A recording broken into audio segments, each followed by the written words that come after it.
देखिए, इस व्यक्ति का नाम नहीं भूलना है, इरेटोस्थनीज। क्या नाम है? इरेटोस्थनीज। भूगोल जो शब्द है सबसे पहली बार जिसके मुंह से निकला था वो कौन है? इरेटोस्थनीज।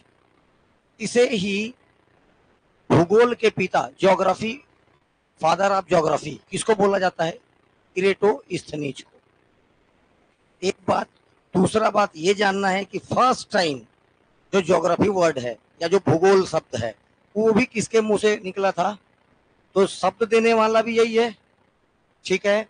और केवल नॉर्मल पूछेगा भूगोल के पिता या भूगोल के जनक, फाउंडर ऑफ जियोग्राफी, तब आएगा आंसर इरेटोस्थनीज। लेकिन आजकल थोड़ा सा घुमा के दे देता है, आधुनिक भूगोल का जनक। ये देखो, ये यूनान का था। कहाँ का था ये? यूनानी था। तो क्वेश्चन पूछा जाएगा भूगोल किस भाषा का शब्द है? तो यूनानी भाषा का शब्द। 3 क्वेश्चन से डायरेक्ट। भूगोल कौन से भाषा का शब्द है? लिखना है, किसी को कुछ नहीं मिलने वाला, आप अपने हिसाब से लिख लो, ठीक है। हाँ, तो व्यक्ति का नाम याद रखना है, इरेटोस्थनीज। ये एक यूनानी क्या था? विद्वान था, या इसको जियोग्राफी भी बोल सकते हैं, जो भूगोल के पिता के रूप में जाने जाते हैं, फादर ऑफ जियोग्राफी। भूगोल शब्द, ये जो भूगोल शब्द है इसका भी फर्स्ट टाइम यूज किसके द्वारा किया गया था? इरेटोस्थनीज के द्वारा। इसके बाद दूसरा वैज्ञानिक आया जर्मन का, कार्ल रिटर। कार्ल रिटर ये कहाँ का था? जर्मनी का। अब ये सब अभी पढ़ रहे हो, यूनान अभी ग्रीस हो गया, ठीक है। ये सब अपने को जगह देखते चलना है, ये सब काम आएगा, जगह बताते जाऊंगा, ठीक है। अभी बात करते हैं किसका? कार्ल रिटर का। ये जर्मनी का है। ये कहाँ का? ये जर्मनी का। ये रहा जर्मनी। तुर्की, ईरान, अरे यूरोप कहाँ है? अर्जेंटीना, लीबिया, ये अफ्रीका की। अच्छा, ये छोटा छोटा देश है, इधर देखो, ये यूनाइटेड किंगडम है। यहीं पर पड़ेगा तेरे को क्या? जर्मनी। यहीं पर पड़ेगा जर्मनी, फ्रांस, ये रहा रसिया, ठीक है।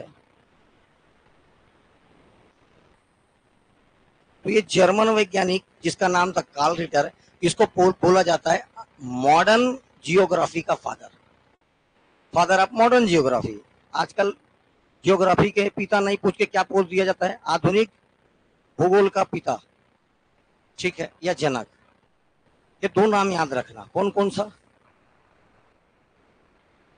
इरेटोस्थनीज और कार्ल रिटर।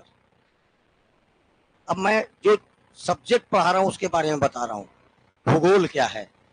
इस जियोग्राफी। देखो, भूगोल हिंदी में बात करेंगे तो इसका मतलब होता है भू प्लस गोल। हिंदी में भू का अर्थ होता है पृथ्वी। भू का मतलब क्या होता है? पृथ्वी। और गोल का मतलब होता है क्या? एक गोलाकार स्वरूप, सराउंडिंग एरिया। अब इंग्लिश में बात करते हैं तो ये किससे मिलकर बना? देखो, पहले तो ये यूनानी वर्ड है। कैसा वर्ड है ये? जो यूनानी शब्द जियो मतलब होता है पृथ्वी, और ग्राफी इसका मतलब होता है एक्सप्लेन करना। तो जियोग्राफी, पृथ्वी का वर्णन क्या कहलाएगा? जियोग्राफी। आए, हाँ, साथ में बनाते चलिए, ठीक है, ज्यादा अच्छा रहेगा आपके लिए, है ना भाई? हाँ, साथ में अपना बनाते चलिए, वो ज्यादा अच्छा रहेगा।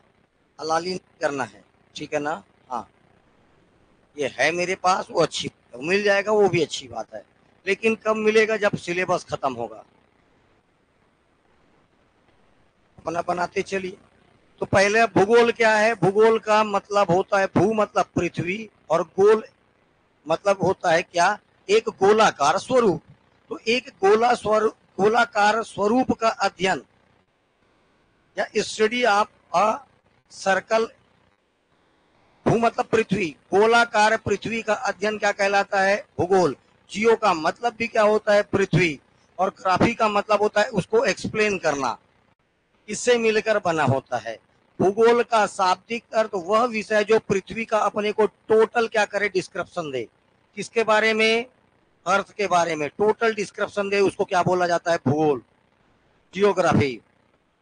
तो जियो का अर्थ होता है पृथ्वी, ग्राफी का मतलब होता है वर्णन, इसी को बोल दिया गया जियोग्राफी। क्लियर? भू मतलब पृथ्वी और गोल मतलब एक गोलाकार स्ट्रक्चर या स्वरूप। अब इस भूगोल को, अब देखो मैं बोल रहा हूं पृथ्वी, ये एक बहुत बड़ा एरिया है। ये देखो कितना बड़ा एरिया है, यहाँ देखो ये पूरा पृथ्वी है, ये क्या है? पूरा अर्थ। इस पृथ्वी को एक छोटे से गेंद में कॉपी पेस्ट मार उठाओ, ये देखो, हो सकता है इतना बड़ा हो सकता है इतना बड़ा हो। कभी कभी किसी यूनिवर्सिटी में जाओगे तो देखना बहुत बड़ा भी रहता है, यूनिवर्सिटी के बाहर में बहुत बड़ा ग्लोब बना रहता है। तो इस, ठीक है, पृथ्वी को एक छोटे से गेंद में ले आओगे तब वो क्या कहलाएगा? ग्लोब। मतलब ये एक छोटा सा क्या है? प्रतिरूप है। प्रतिरूप का मतलब क्या होता है? इसको अपन क्या बोल सकते हैं?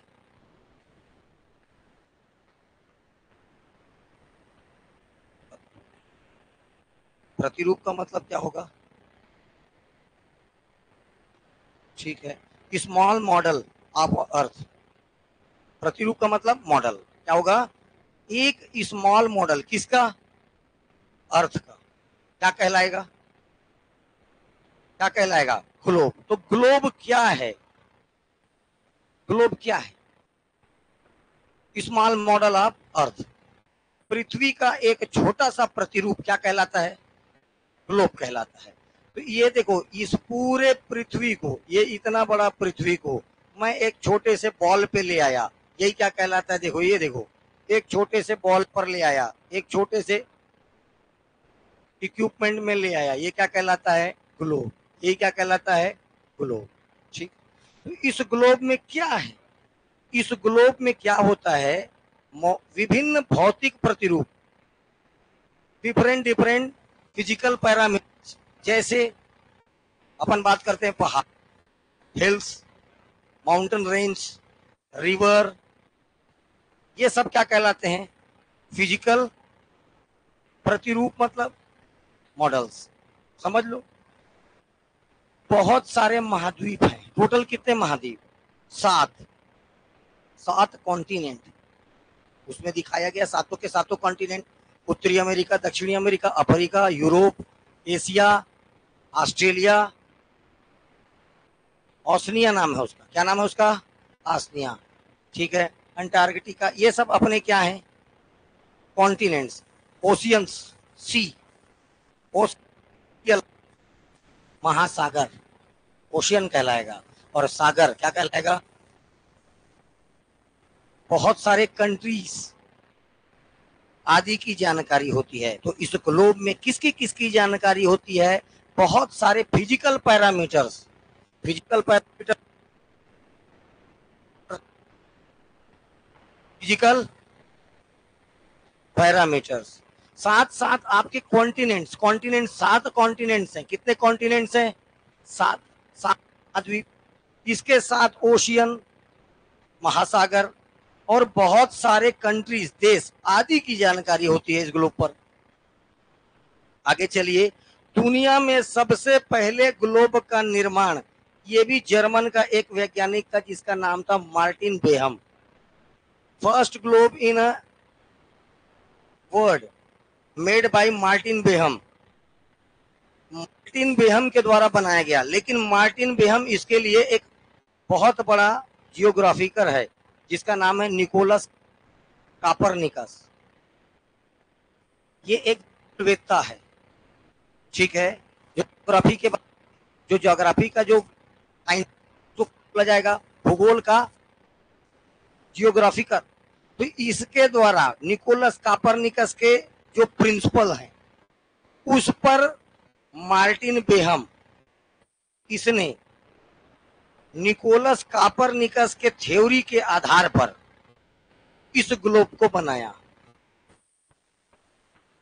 और निकोलस कापरनिकस क्या बोलता है? निकोलस कापरनिकस बोलता है कि पृथ्वी और उसके आसपास चक्कर लगाने वाले ग्रह, Copernicus had said that Earth and their shining planets around it are rounded, not are flat. यह बोलता है कि पृथ्वी और उसके चारों तरफ के जो ग्रह हैं वो किस शेप में है? सराउंडिंग, मतलब गोल हैं। कैसे हैं? गोल हैं, चपटे नहीं है। इसीलिए उसने कैसे मॉडल पर ग्लोब को लाके रख दिया? गोल। किस पे लाके रख दिया? गोल। ग्लोब का निर्माण करने वाला मार्टिन बेहम किसके सिद्धांत पर बनाया? Nicholas Copernicus. निकोलस कापरनिकस के द्वारा बताया गया ही कि जो अर्थ है और उसके आसपास के जो प्लैनेट्स हैं वो कैसे शेप में है? सराउंडिंग शेप में है। They are not flat. वो बोला कि चपटा नहीं है, गोल है, इसलिए वो भी ग्लोब को कैसा बना दिया? गोल। ठीक है, देखो ये एक चीज देखना है, ये किसका मॉडल है? अर्थ का। किसका मॉडल है? पृथ्वी को एक छोटे से बॉल के ऊपर क्या कर दिया गया? पूरा का पूरा वैसे ही रख दिया गया, पेस्ट कर दिया गया, तब ये कहलाया ग्लोब। ग्लोब बनाने वाले का नाम मार्टिन बेहम। अब इस ग्लोब पर कई सारी क्या खींचे गए हैं? लाइंस। क्या खींचे गए हैं? लाइंस। उसमें कुछ लाइन ऐसे हैं खड़ा खड़ा, कुछ लाइन ऐसा है, और इधर देखिए ये लाइन है, ये इसका क्या है? और कुछ लाइन ऐसे हैं, तब ये बन गया ऐसा। कुछ लाइन ऐसा है, ये ऊपर टॉप पर ये पॉइंट बनता है। क्या बनता है बेटा? एक पॉइंट बनता है। अब इसमें से किस लाइन को क्या कहते हैं? देखो ये है लैटिट्यूड लाइन, अक्षांश रेखा। कई लोग को ये नहीं पता है कि इसको अक्षांश रेखा बोलते हैं कि इसको अक्षांश रेखा बोलते हैं, है ना भाई? तो नहीं पता था, क्लास 6 का है ये। कहां पर? ये क्लास 6 में, कोई बात नहीं। लेकिन अक्षांश लिखते कैसे हैं? ये हुआ अ, ये अ को लिखो और इसको बहुत बड़ा कर दो, अक्षांश। एटीट्यूड मतलब ये देखो ऐसी लकीरों का होता है। ठीक है, हॉरिजॉन्टल लाइन क्या कहलाता है? अक्षांश। ये देखो ये वाला,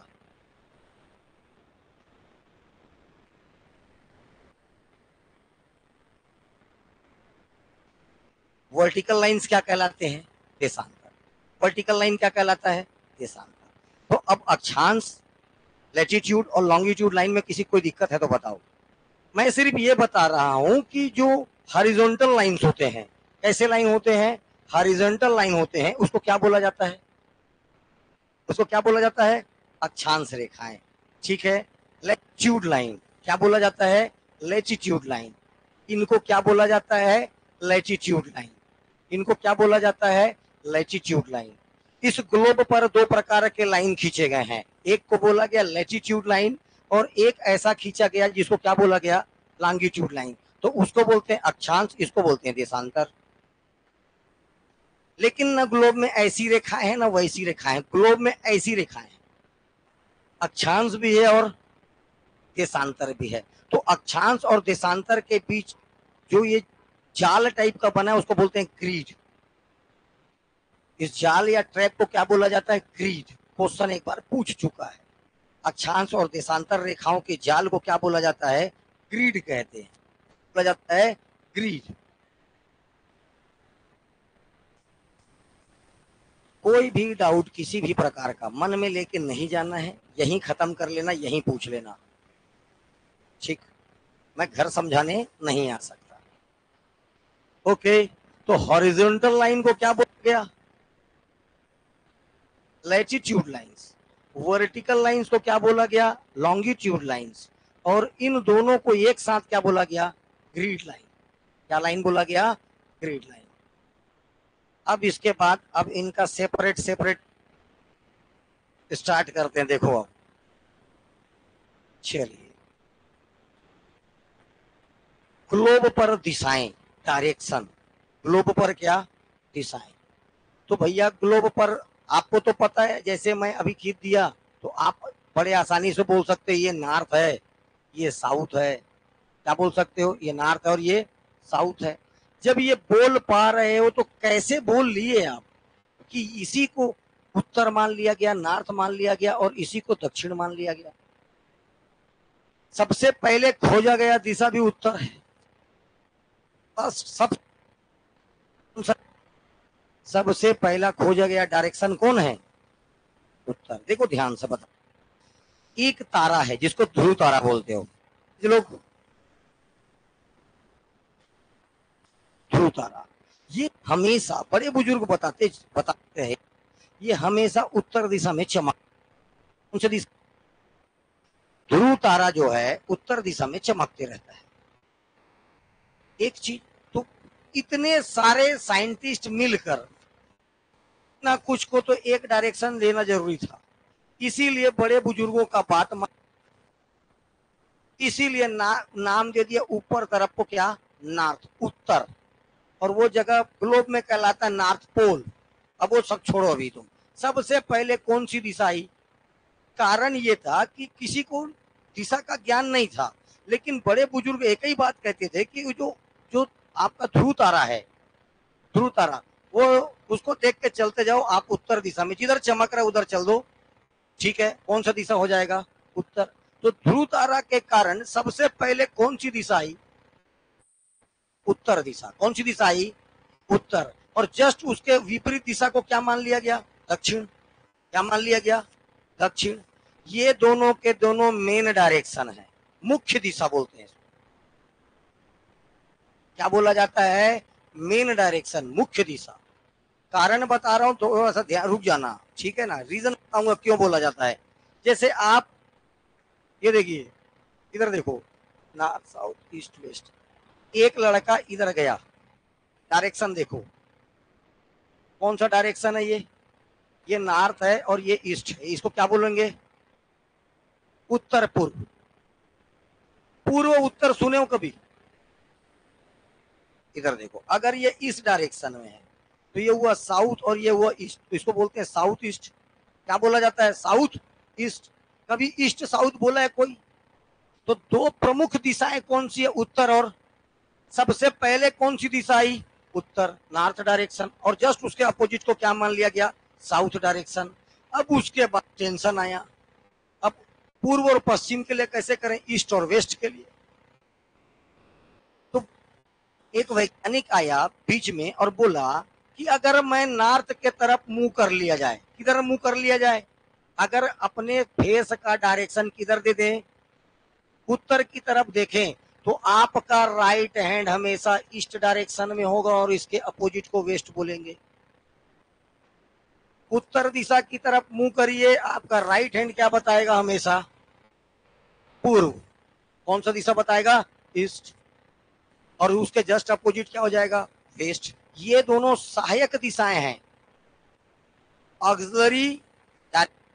मेन डायरेक्शन कौन है? उत्तर और दक्षिण। तो उत्तर और दक्षिण को क्या बोला गया? मुख्य दिशा। और उसके बाद पूर्व और पश्चिम को क्या बोला गया? और बहुत सारा होता है, लेकिन अपन यही चार मेन मानते हैं। यही चार को क्या माना जाता है? मेन। और इसके आधार पर अपन कुछ भी ले सकते हैं। अगर यहाँ पर है तो इसी को क्या बोल दिया गया? चूंकि ये नॉर्थ में है और ईस्ट में है तो इसको बोला गया नॉर्थ ईस्ट।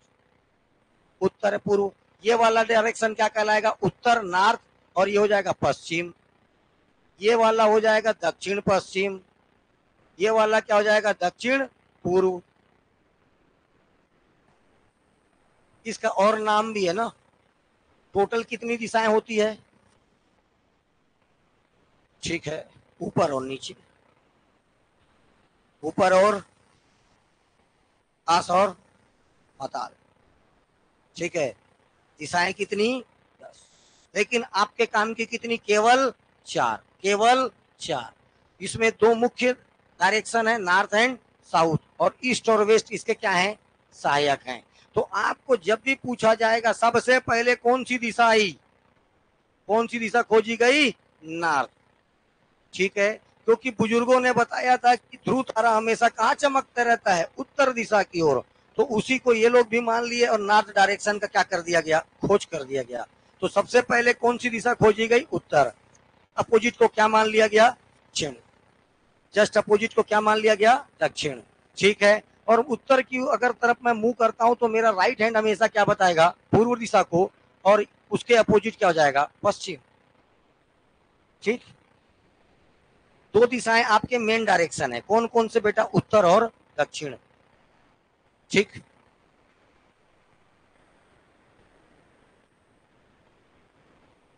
ठीक,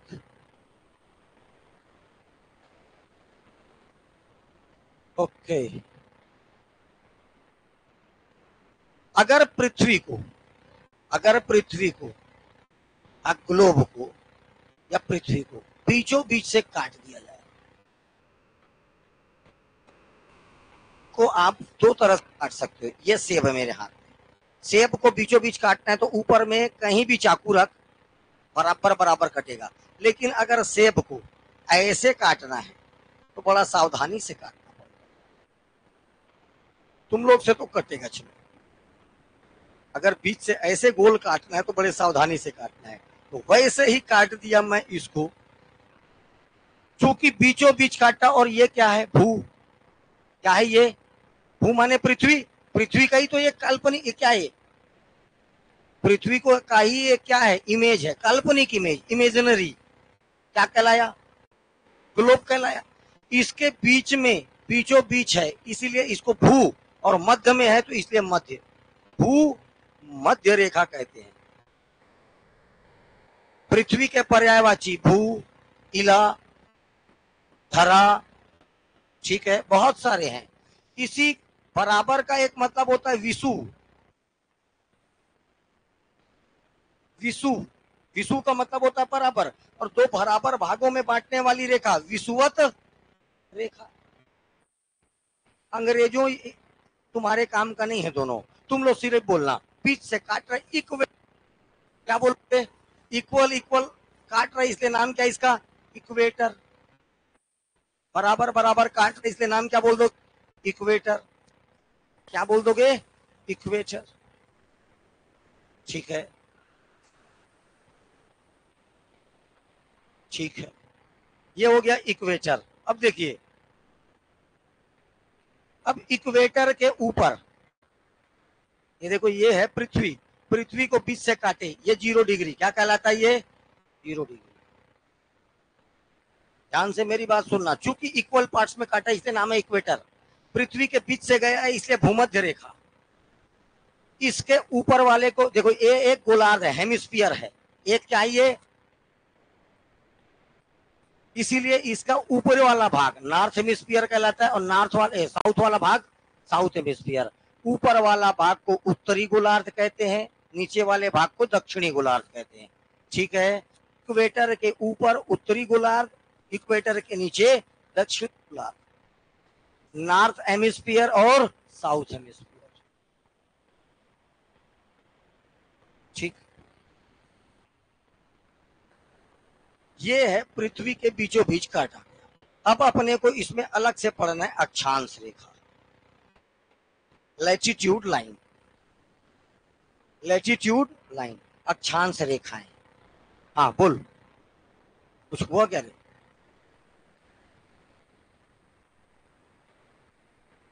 क्या पूछ रहा था?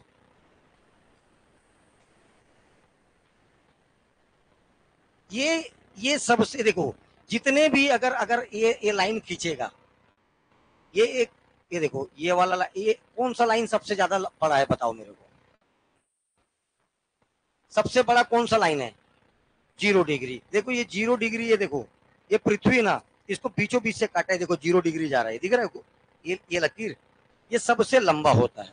तो सबसे लंबा अक्षांश रेखा कौन सा होता है? इक्वेटर। कौन होता है?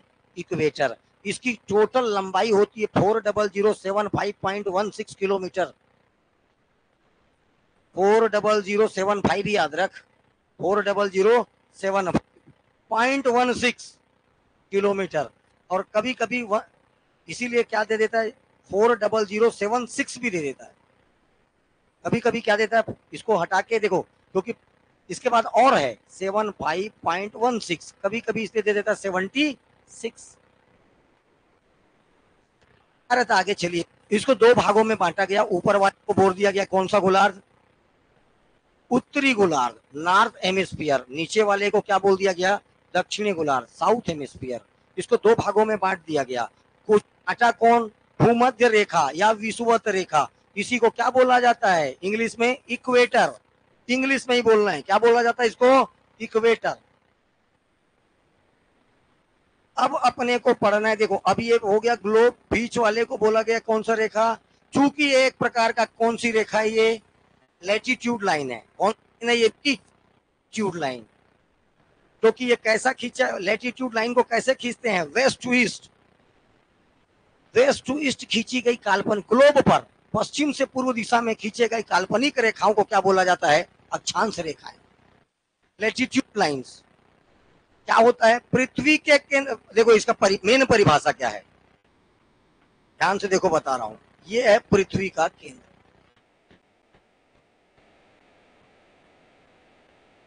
ये हुआ पृथ्वी का केंद्र। ये कौन सा लाइन है? और 0 डिग्री। कौन सा लाइन है ये? 0 डिग्री। ध्यान से मेरी बात सुनना है। यहां पर एक चांदा समझते हो, अंग्रेजी में क्या बोलते हो उसको? प्रोडक्टर, ठीक है।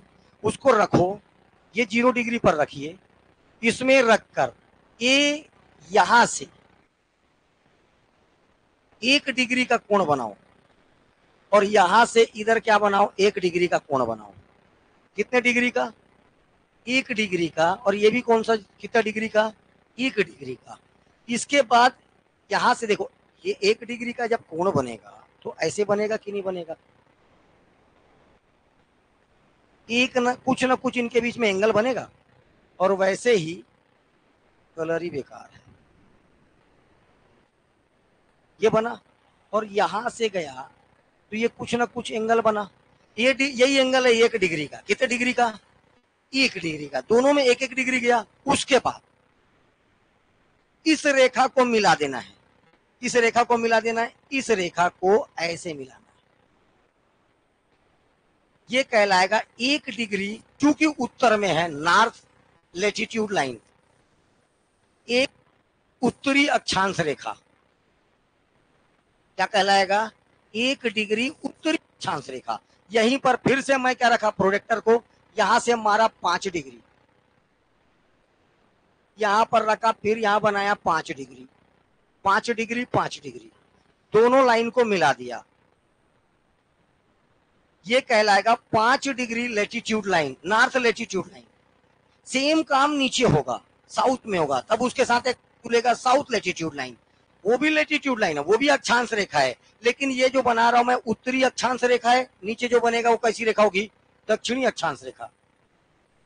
ऊपर बनने वाला उत्तरी अक्षांश रेखा है, नीचे बनने वाला, अब ये आगे चलते जाएगा, इतना डिग्री, उतना डिग्री, 40, 45, 50, 55, 60, 70, 80, ये रहा 89 और ये रहा 90।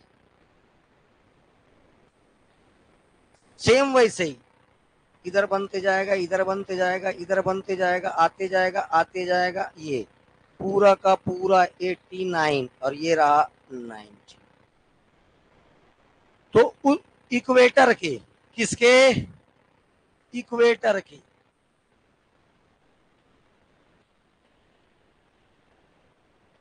ऊपर 90, इक्वेटर के नीचे 90। टोटल अक्षांश रेखाओं की संख्या कितनी होगी? 90 और 90 180। देखो अगर यहां से 3 क्वेश्चन, ध्यान से देखना,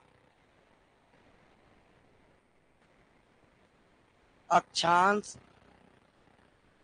रेखाओं की संख्या, how many latitude lines, answer normally होगा 180, कितना होता है 180, ठीक है। लेकिन यहां पर अगर आ जाएगा कुल अक्षांश, टोटल लेटीट्यूड लाइन, तो ये अब आप 0 डिग्री भी एक क्या है, लेटीट्यूड लाइन है, यहां इतना ही अंतर है, कुल अक्षांश रेखाओं की संख्या बराबर आ जाएगा 181। 0 डिग्री एक अक्षांश रेखा है, इसको आपको ऐड करना है, इसलिए हो जाएगा 181। तो कुल अक्षांश रेखाओं की संख्या 181। अब ध्यान से मेरी बात सुनना, इधर देखो ग्लोब को, अभी थोड़ा सीधा कर देता हूँ, टेढ़गा है, ऐसे ही टेढ़गा रहता है ग्लोब ना। ये देखो, ये इक्वेटर के ऊपर, इक्वेटर के ऊपर मान लीजिए यहाँ पर 1 डिग्री लाइन है, तो ये लाइन, ये देखो ऐसे ऐसे घूमते जाएगा, ये लाइन ऐसे ऐसे ऊपर ऊपर चलते जाएगा, ये आगे भी है और ये पीछे भी है, ये लाइन ना होकर के एक सर्कल होता है। अक्षांश रेखाएं क्या होती है, एक लाइन नहीं होकर के क्या होता है, एक सर्कल होता है। अक्षांश रेखाएं एक लाइन ना होकर के क्या होता है, एक सर्कल होता है, ठीक है। तो 1 डिग्री 2 डिग्री ऐसे ऐसे चलते जाएगा। इधर देखो, इधर देखो, ये ऐसे जाके ऐसे घुमा है, फिर ऐसे घुमा है, फिर ऐसे घुमा है, ये देखो ऐसे ऐसे ऐसे ऐसे ऐसे, और आखिरी में आ जाता है पॉइंट। आखिरी में क्या आता है, पॉइंट। 90 डिग्री, यहां पर क्या होगा, ये होगा 90 डिग्री, ये क्या होगा, ये क्या होगा, तो ये देखो, ये हो गया 0, ये है 90 डिग्री उत्तरी गोलार्ध, और ये 90 डिग्री दक्षिणी गोलार्ध।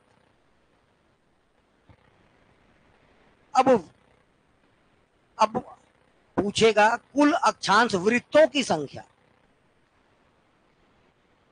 लेटीट्यूड सर्कल, अक्षांश वृत्तों की संख्या। चूंकि ये एक पॉइंट बन रहा है, पॉइंट को ना तो लकीर बोलते हैं, ना तो वृत्त बोलते हैं, ना तो वो लाइन, ना तो क्या है वो, ठीक है।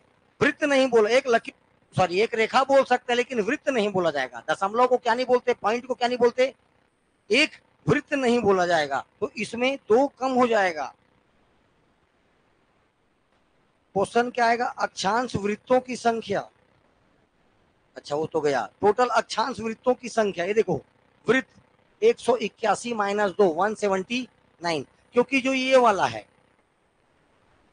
ये देखिए ये वाला एक पॉइंट है और ये वाला एक पॉइंट है, इन दोनों को माइनस कर दो, टोटल 181। ये देखो ये सब लकीर है, ये सब लकीर है, पूरा लकीर है, ये हो गया 181। 181 में ये 2 माइनस करेंगे तो क्या जाएगा 179। 179, देखो ध्यान से, चलिए अक्षांश रेखाएं, अभी मैं आपको परिभाषा बता रहा हूं। पृथ्वी के केंद्र से इसके परिमाप पर बनने वाले कोण को मिलाने वाली रेखा, पृथ्वी के केंद्र से इसके पैरामीटर्स, ये हैं इसके पैरामीटर्स, इसके पैरामीटर पर बनने वाला कोण, angle of their parameters, and इनको कनेक्ट करने वाली रेखा, इसको बोला जाता है क्या, अक्षांश रेखा। क्या बोला जाता है इसको, अक्षांश रेखा। क्या हुआ अक्षांश रेखा, the line that joins the angle at the center of earth and parameter is called latitude line। इसके परिमाप पर बनने वाले कोण को मिलाने वाली रेखा क्या कहलाती है, अक्षांश रेखा। सुनाई दे रहा है,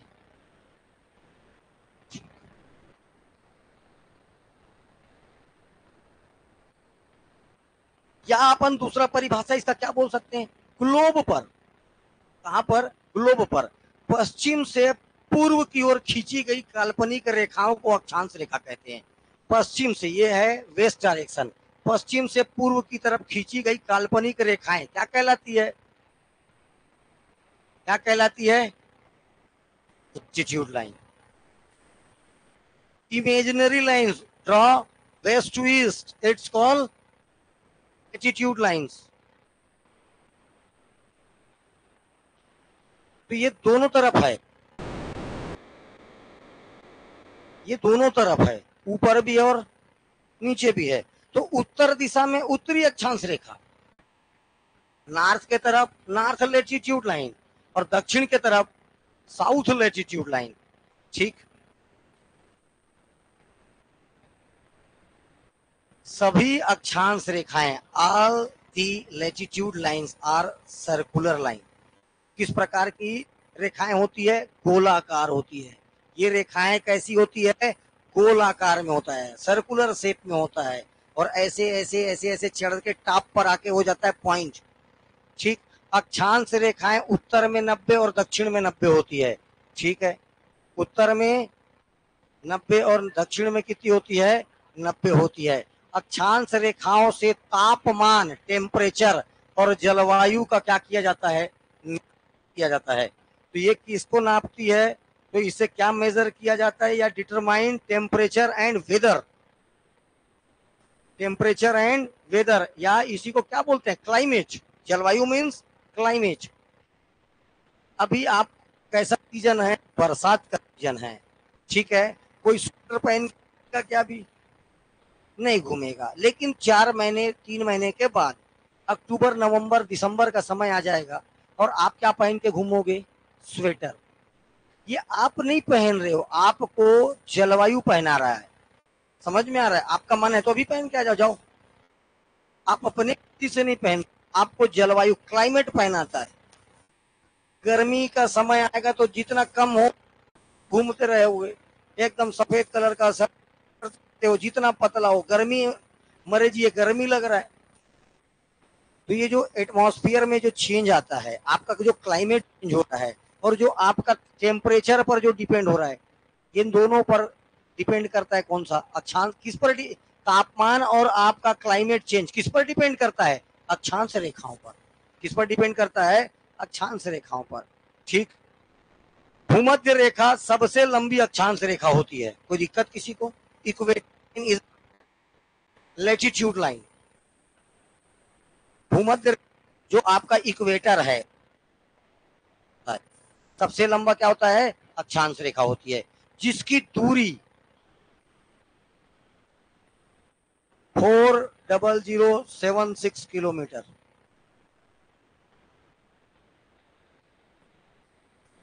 4076 किलोमीटर।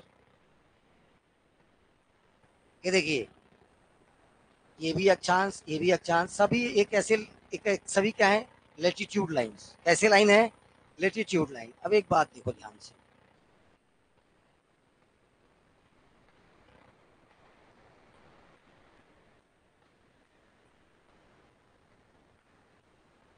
ये एक लेटिट्यूड लाइन है, ये वाला देखो एक लेटिट्यूड लाइन है, ये एक लेटिट्यूड लाइन है, ऐसा देखो, ये सबको लेटिट्यूड लाइन मान के चलो। वैसे ही ऊपर तो दो लगातार अक्षांश रेखाओं के बीच, मान लीजिए ये 7 डिग्री है और ये 8 डिग्री है, ये 69 है और ये 70 डिग्री है। दो लगातार अक्षांश रेखा कंटिन्यूअस 7 और 8, दो लगातार अक्षांश रेखाओं के बीच 111 किलोमीटर का अंतर होता है। दो लगातार अक्षांश रेखाओं के बीच 111 किलोमीटर का अंतर है। क्वेश्चन कई बार आ चुका। दो अक्षांश रेखाओं के बीच की दूरी कितनी होती है? 111 किलोमीटर। ठीक, अब मैं आपको बता रहा हूं, जम्मू कश्मीर का जो टॉप वाला एरिया है, भारत का जो जम्मू कश्मीर का जो एरिया है, मान लीजिए वो 25 डिग्री पर है। 27.5 तो अपन पढ़ते ही है ना। आपको मान लीजिए कितने डिग्री पर है वो? 25 डिग्री पर है। जम्मू कश्मीर का कोई एरिया 25 डिग्री पर है, तो मेरे को ये बताओ भूमध्य रेखा से कितनी दूरी पर होगी? 25 से गुणा कर दीजिए 111 को। बात समझ में आया? आप इससे क्या निकाल सकते हो? दूरी। क्या निकाल सकते हैं अपन? दूरी। तो इससे क्या ज्ञात किया जाता है? दूरी। और इससे क्या ज्ञात किया जाता है? तापमान, एक जगह से दूसरे जगह की दूरी, डिस्टेंस, ठीक है। टेम्परेचर, जलवायु आदि का निर्धारण किससे होता है? अक्षांश। पहले जमाने में क्या हुआ करता था, दुश्मन अभी भी इसका यूज कहाँ करते? देखो, मिसाइल का टेस्टिंग करना है, मिसाइल तो आदमी को तो खड़ा करके नहीं देखेगा उतना दूर, तो ये मिसाइल टेस्टिंग के लिए रेंज ये इसी से डिपेंड करता है। तो दो अक्षांश रेखाओं के बीच कितनी दूरी होती है? हर एक अक्षांश रेखा के बीच में कितनी दूरी है? 111 किलोमीटर।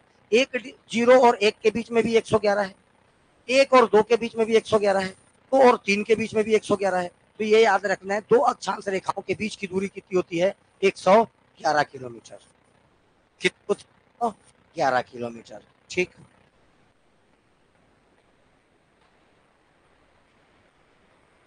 कुछ प्रमुख अक्षांश रेखाएं जिसको जानना बहुत ही ज्यादा जरूरी है।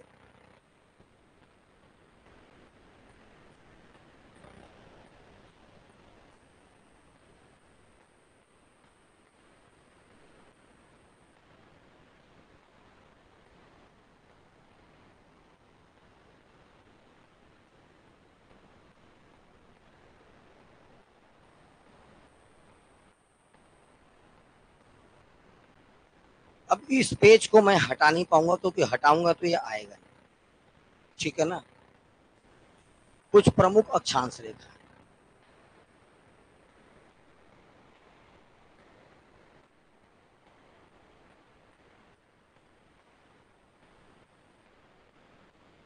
चलो इसी में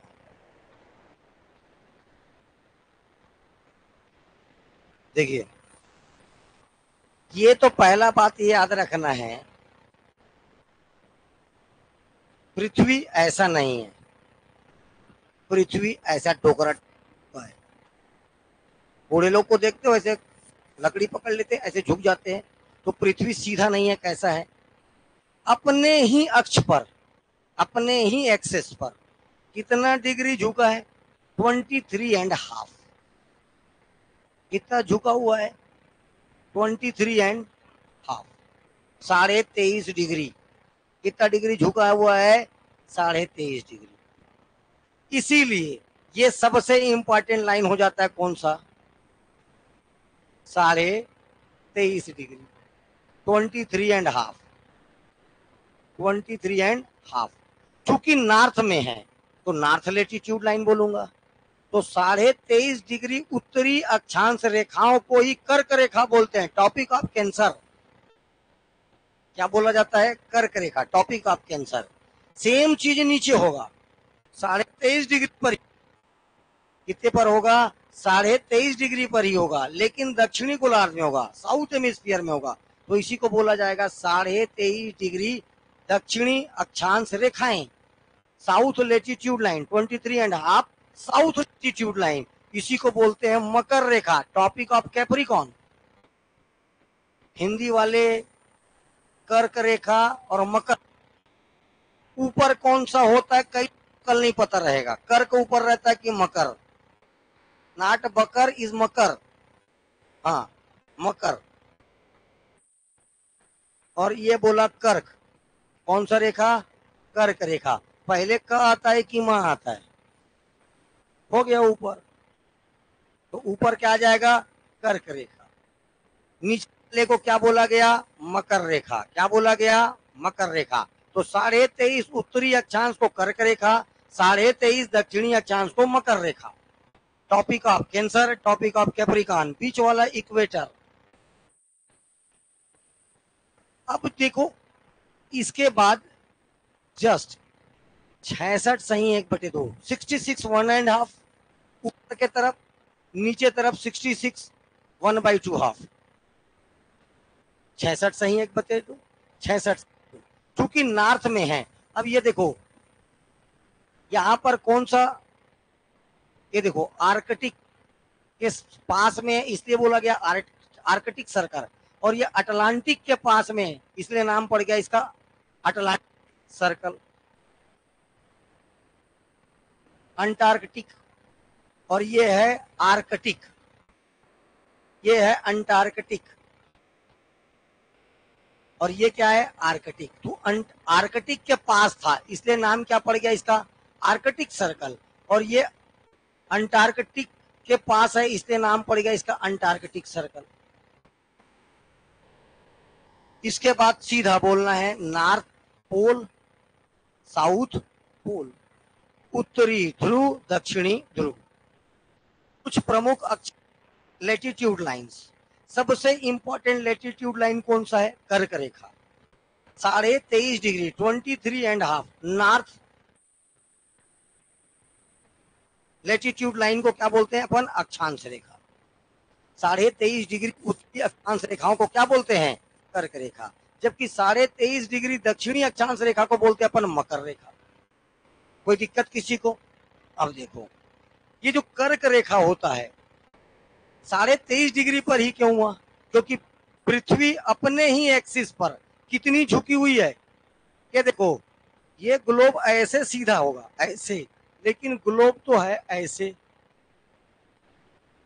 ग्लोब कैसे होता है, ये देखो ऐसे, ये, और जबकि ये सीधा ऐसे है कि नहीं, ऐसे सीधा ये अपने ही एक्सिस पर झुका हुआ है, अपने ही अक्ष पर झुका है। और कितना झुका है, 23.5 डिग्री। कितना झुका हुआ है, 23.5 डिग्री 23.5। अगर ये नॉर्थ में है तब उसको बोल दिया गया टॉपिक ऑफ कैंसर, कर्क रेखा। अगर ये साउथ में तब क्या नाम पड़ गया उसका, टॉपिक ऑफ कैप्रिकॉन, मकर रेखा।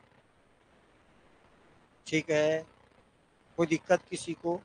सबसे इंपॉर्टेंट है इसमें कर्क।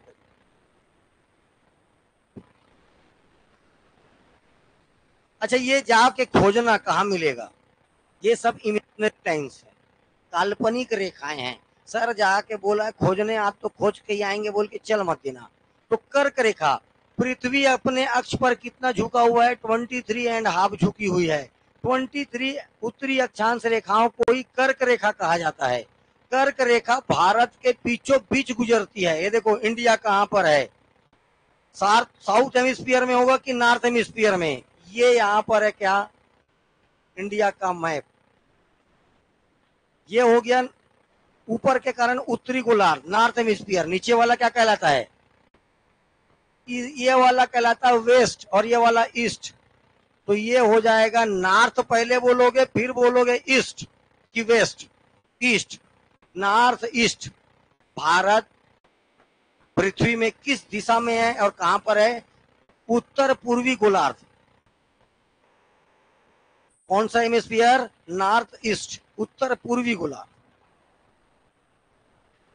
ठीक है, उत्तर पूर्वी गोलार्ध में कर्क रेखा इसके बीचों बीच गुजरती है।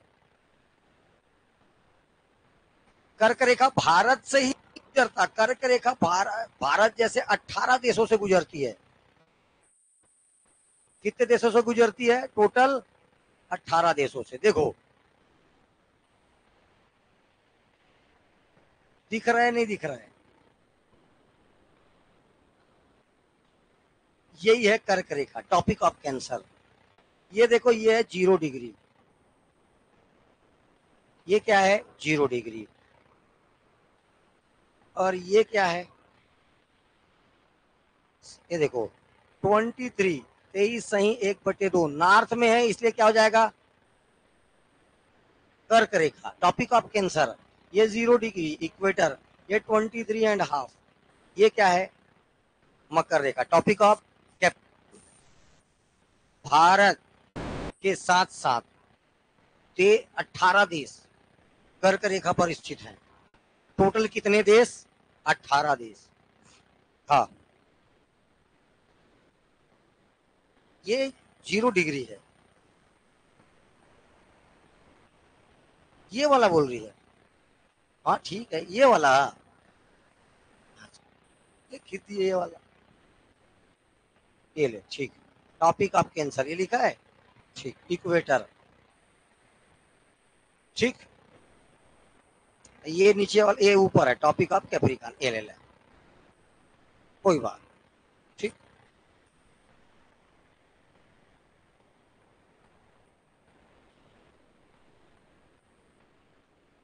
चलिए, तो कौन कौन से देश, कुछ खास देशों के नाम देखो। मैक्सिको,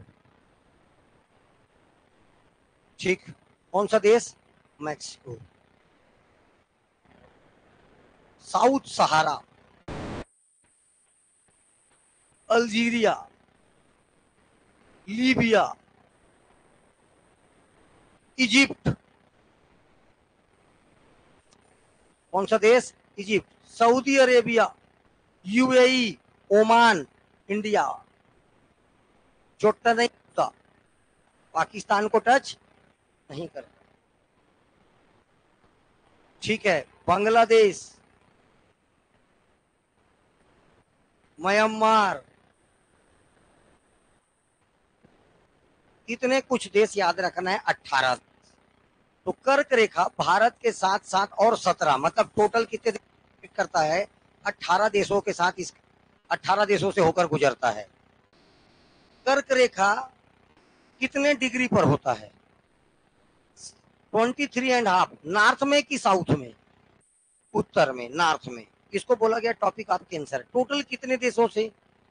18 देशों से। तो कुछ देशों के नाम देख लिए अपन लोगों ने, ठीक। मैक्सिको हो गया, साउथ सहारा हो गया, माली, लीबिया, भारत, मिस्र, सऊदी अरब, म्यांमार, ओमान, बांग्लादेश, यूएई, कुछ देश है। लेकिन भारत के 8 राज्यों से होकर गुजरता है। भारत 8। भारत के कितने राज्य? 8।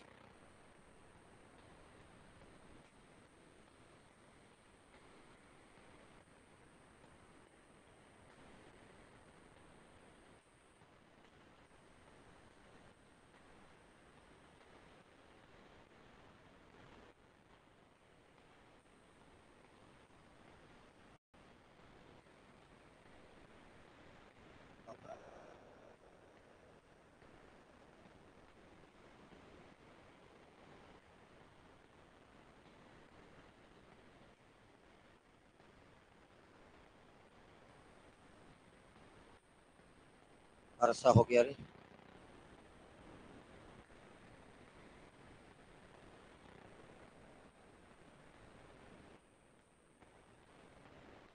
ये है गुजरात। कुछ एरिया छुएगा किसका? राजस्थान का। किसका? राजस्थान का। ये चालू हो जाएगा एमपी।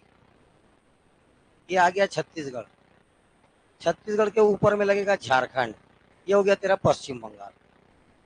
यहाँ पर 2 राज्य लगेगा, एक त्रिपुरा लगेगा और एक क्या लगेगा? मिजोरम। त्रिपुरा और मिजोरम। ये हो गया पश्चिम बंगाल, ये हो गया झारखंड, ये हो गया छत्तीसगढ़, ये हो गया एमपी, ये हो गया राजस्थान, ये हो गया गुजरात। टोटल 8। टोटल कितने? 8। मैप याद रहेगा तो तमाशा करने का जरूरत नहीं है। मैप अगर याद है, फटाफट 8 याद है, ठीक है। ये 8 राज्यों से कौन क्या होकर गुजरता है? छत्तीसगढ़ से भी होकर क्या गुजरती है? कौन कौन से जिले से? कोरिया, सूरजपुर, बलरामपुर, और एक अभी क्या आ गया? क्या? महेंद्र चरचर, क्या नाम है उसका? बीएमसी, क्या नाम है उसका रे? एमसीबी। मनेन्द्रगढ़, चरचा, भरतपुर, मनेन्द्रगढ़, चिरमिरी, भरतपुर, ऐसा है भैया। चलिए, और अगर किसी को नहीं याद होता तो ऐसा लिख लो, राम सिंह झारखंडी के 6 पंगु मित्र थे। राम सिंह झारखंडी के 6 पंगु मित्र थे। कई लोग ऐसी याद करेंगे क्योंकि नक्शा तो याद होगा नहीं। याद है तेरे को बाल सुकून? 8। चल बोल, चल बोल बोल बोल, 8 राज्य बोल, जल्दी है, फटाफट। 8। और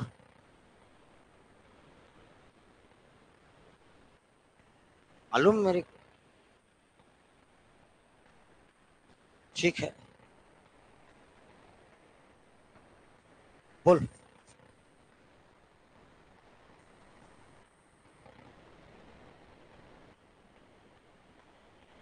जो लाइन से मैप से बोला उसको याद है, जो इधर उधर किया उसको याद नहीं होगा। तो तेरे लिए ठीक ही है।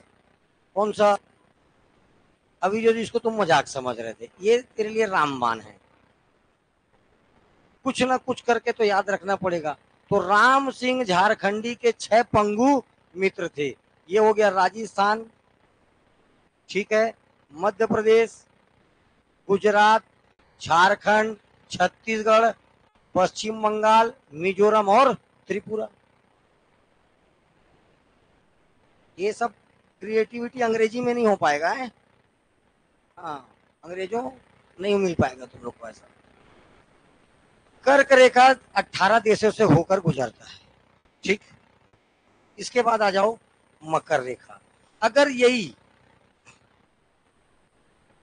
ऊपर ना हो करके, नॉर्थ में ना हो करके कहा हो जाए, 23.5 degree south latitude line, 23.5, 23.5 degree north latitude line. कौन सा line? Sorry, south latitude line. कौन सा लाइन बेटा? साउथ लेटीट्यूड लाइन क्या कहलाएगा? मकर रेखा, टॉपिक ऑफ कैप्रिकॉर्न।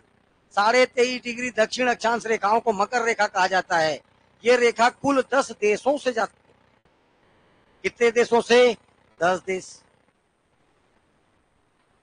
कुछ देश इंपॉर्टेंट हैं, जैसे ऑस्ट्रेलिया, ब्राजील, ब्राजील के जस्ट बाजू में अर्जेंटीना, मेडागास्कर। बाकी और बताएंगे जब वर्ल्ड ज्योग्राफी करेंगे, ठीक है। अभी इंट्रोडक्शन। ब्राजील, अर्जेंटीना, मेडागास्कर, ठीक है। ये कौन सा रेखा है? मकर रेखा। और एक बीचों बीच जो रेखा खींची गई है, 3 ही इंपॉर्टेंट है, 3 रेखा ही इंपॉर्टेंट है। बाकी उसका 66.5 का यूज कल आएगा जब पढ़ाऊंगा। क्या पढ़ाऊंगा? जून। 5 प्रकार टेम्परेट में बांटा इसको, ठीक है। उसको बोलते हैं टेम्परेट जोन।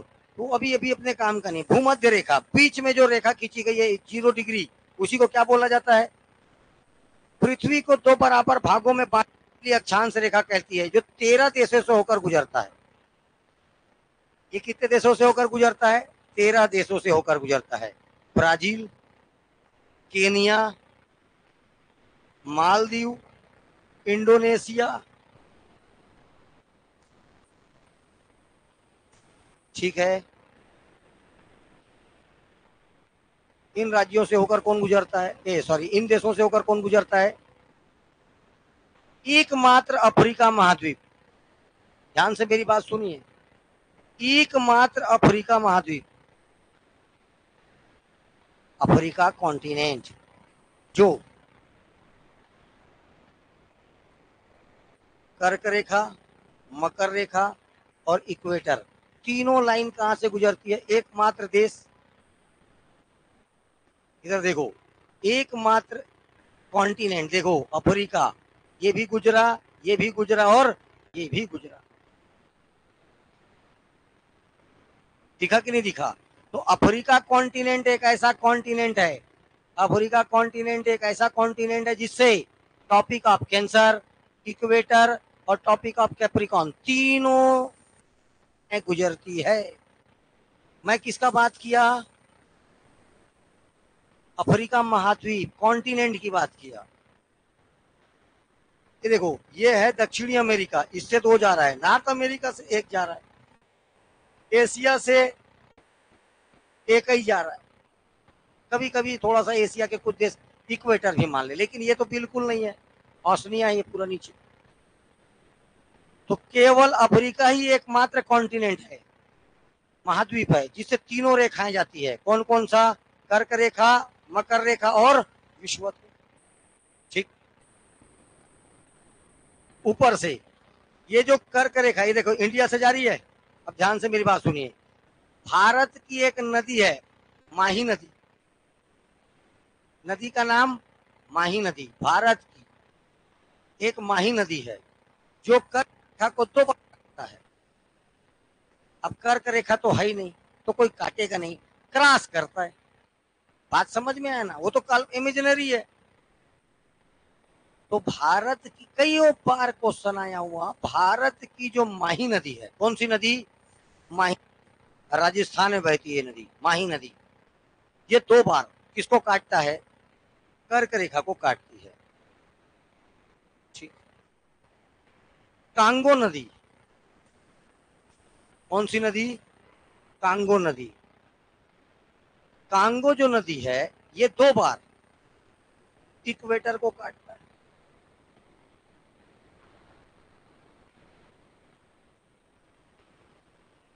ठीक है, कांगो नदी किसको काटता है? इक्वेटर। 2 बार काटा है, एक बार तो गिनती नहीं, इतनी सारी नदियां आ जाएगी। और लिम्पोपो नदी, कौन सा पोपो? लिम्पोपो नदी का नाम है लिम्पोपो।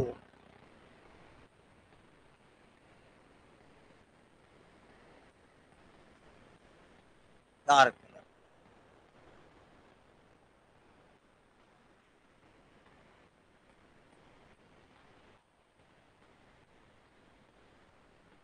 अफ्रीका की लिम्पोपो नदी, अफ्रीका की लिम्पोपो नदी,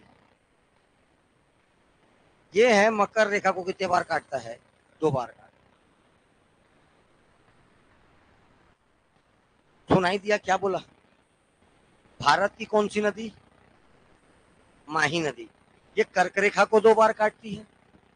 जबकि अफ्रीका की कांगो नदी इक्वेटर को 2 बार काटता है। जबकि अफ्रीका की ही लिम्पोपो नदी टॉपिक ऑफ कैप्रिकॉन को कितने बार काट, देखो ये देखो, माही नदी भारत की है, कहाँ की है? भारत की है। माही नदी कहाँ की है? भारत। कांगो अफ्रीका का, लिम्पोपो ये भी किसका है? अफ्रीका का। ठीक है, माही का पो, कुछ भी याद करो, लेकिन ये क्वेश्चन आता है आए दिन। माही नदी इंडिया की है, कर्क रेखा, क्योंकि भारत से होकर जुड़ रहा है तो एक बढ़िया हो गया, चलो माही नदी कर्क रेखा को। इसके बाद कांगो इक्वेटर को 2 बार क्रॉस करती है।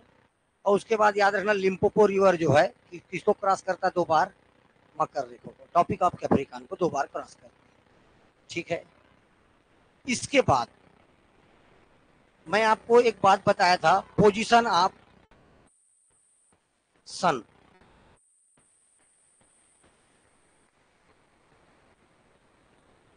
देखिए, ये जो ये आपका, अच्छा, पृथ्वी सूर्य का चक्कर लगाता है कि सूर्य पृथ्वी का चक्कर लगाता है? सोच समझ के बोलना, बता। अर्थ किसका चक्कर लगाता है? सन का। ये मान लीजिए सन है, ये पेन क्या है? सन है। देखो पश्चिम से पूर्व की ओर घूमते जाएगा, ये ऐसे घूमते जाएगा, दिख रहा है? ऐसे चक्कर लगाते जाएगा। ये तो अपने अक्ष पर भी घूमेगा, अपने एक्सिस पर भी घूमता है। और कैसे घूमते रहेगा? सूर्य के चारों ओर भी घूमते रहेगा। बात समझ में आया? और ये अपने अक्ष ऑलरेडी कैसे झुका हुआ है? ये ऐसे, ऐसे, ये ऐसे झुका हुआ है, ये ऐसे ऐसे घूमते रहेगा। बात समझ में आया? ऐसे ऐसे घूमते रहेगा, ये गोल गोल चारों तरफ ऐसे ऐसे घूमते रहेगा। ये चूंकि ये देखो बस ऐसे ही घूमते रहेगा, ये ना गोल गोल, इतना ही काम है इसका। ज्यादा हम हाथ में वहां जाएगा, ये ऐसे ऐसे ऐसे ऐसे ऐसे ऐसे देखो, ऐसे ऐसे घूमते रहेगा, ऐसे ऐसे। तो इतना वाला जो सामने वाला पोर्शन है, इतना वाला पोर्शन, सूर्य की किरणें यहाँ पर डायरेक्ट पड़ती है,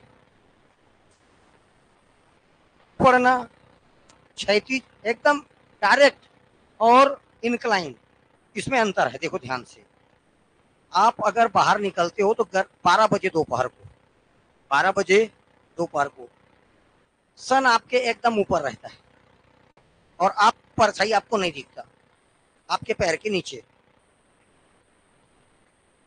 इसको बोलते हैं डायरेक्ट, सीधी पड़ती है। सूर्य की रोशनी कैसे पड़ रही है? सीधी पड़ रही है। सूर्य की रोशनी केवल केवल और केवल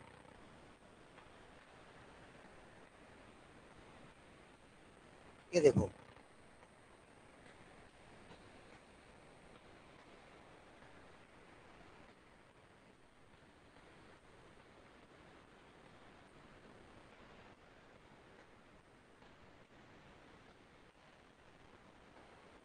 ये रहा इक्वेटर, यह है इक्वेटर, ये है 23.5,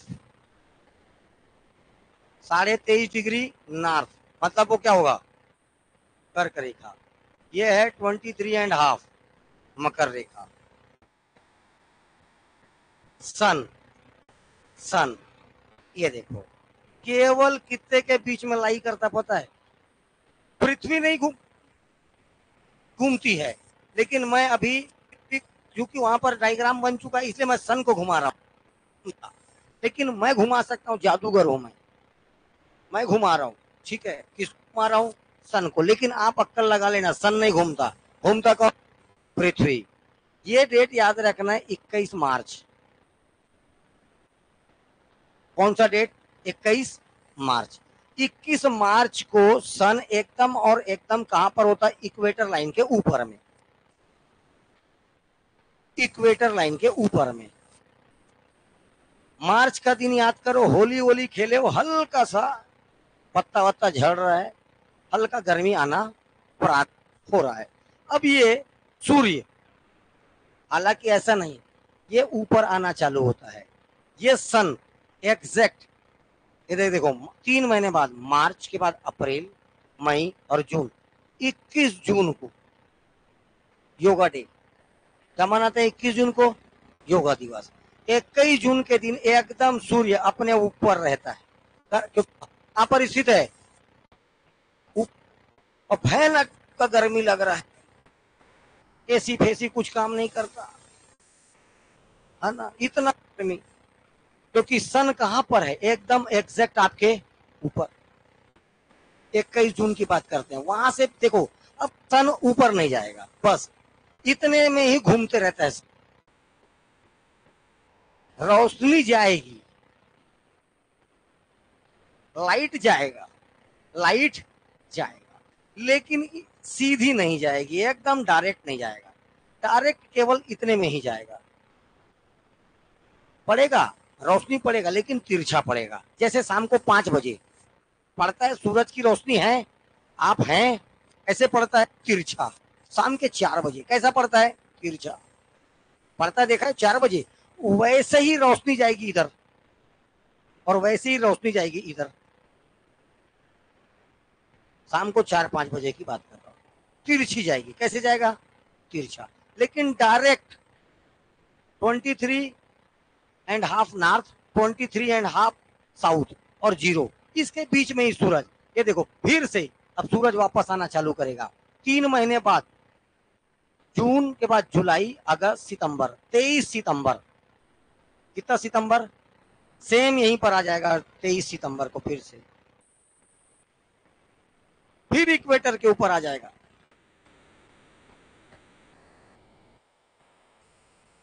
सितंबर, अभी अभी देखो, अभी जून चल रहा है, जून के देखो, जून अभी भरपूर गर्मी, धीरे धीरे जैसे जुलाई आएगा थोड़ा गर्मी, देखो नीचे उतर रहा है, सन आपसे नीचे दूर जा रहा है, जुलाई में, अगस्त और कम, सितंबर फिर इक्वेटर पे आ जाएगा, ऐसा वैसे ही क्या होता है सितंबर का, वैसे उतना ही गर्मी रहेगा जितना मार्च पे था। अब ये सितंबर के बाद इधर जाना चालू किया, आपसे दूर होते जा रहा है सन, अक्टूबर महीना, थोड़ा थोड़ा ठंड, अक्टूबर में थोड़ा ठंड, नवंबर में थोड़ा और बढ़ा, 22 दिसंबर भरपूर ठंड, गुलाबी ठंड, चादर ओढ़ के मजा ले रहे हो, रजाई वजाई ओढ़ रहे हो, स्वेटर पहन के घूम रहे हो, मकर रेखा पर रहेगा, कहां पर रहेगा, मकर रेखा पर, टॉपिक ऑफ कैप्रिकॉर्न पर रहेगा। अब इधर तो आ नहीं सकता, ये वापस ये इधर जाना चालू, तो 22 दिसंबर से जनवरी, फरवरी, मार्च, 21 मार्च को फिर यहाँ, 21 मार्च को वापस इक्वेटर पर, तब इधर देखो तो सूरज की सीधी रेखाएं कहां पड़ती है, इतने पोर्शन पर।